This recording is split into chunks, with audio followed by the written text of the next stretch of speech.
Number 1 Meridian Plaza was among Philadelphia's most desirable business addresses. That was until one winter evening in 1991. At around 8:30 on a quiet Saturday night, Philadelphia Fire Chief George Yeager responded to an alarm raised by someone outside the deserted giant high-rise. He was about to step into a firefighter's nightmare.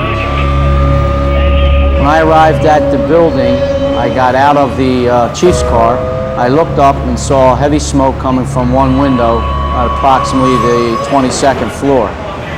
I felt at that time that it was a fire that, although it would be manpower intensive, as most high-rise fires are, it was a fire that we could successfully extinguish. At that time on a Saturday, few people remained in the building. As Chief Yeager set up his command post in the lobby, a colleague went up to the fire floor. He started to hook up his hoses to the building's emergency water supply.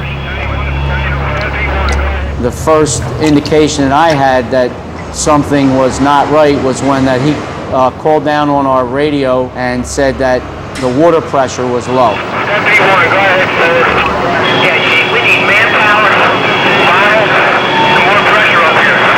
We needed approximately 230 pounds of pressure. We had 45. Without water, a firefighter can't hope to fight a fire. But that was just the beginning of the nightmare at 1 Meridian Plaza. Then there was a loud pop, and all the electricity went out. It meant that every firefighter that arrived had to walk at least 21 floors. So at this point, we had no electricity to the building, no elevators, and very little water pressure. And the fire was growing rapidly. It was just 90 minutes after the alarm was first raised, but the fire had already consumed 8,000 square feet of the 22nd floor. At around 10 o'clock, Chief Yeager himself started on the long climb to the fire floor. As we got into the tower, a loud creaking noise occurred, and a 1-inch crack opened along the wall where the stair was attached to the wall. It was almost like the towering inferno. Anything that could go wrong went wrong. By now, the emergency stairways the firefighters were in had filled with smoke and heat.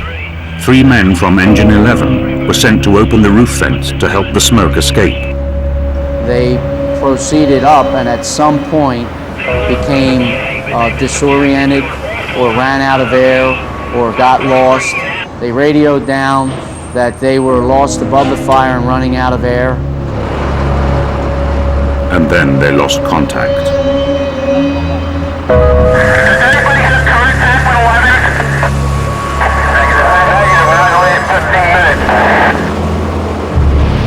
An airborne rescue mission was mounted, but the men from Engine 11 were nowhere to be seen.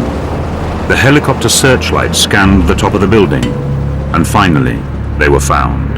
They had been overcome by carbon monoxide and were dead.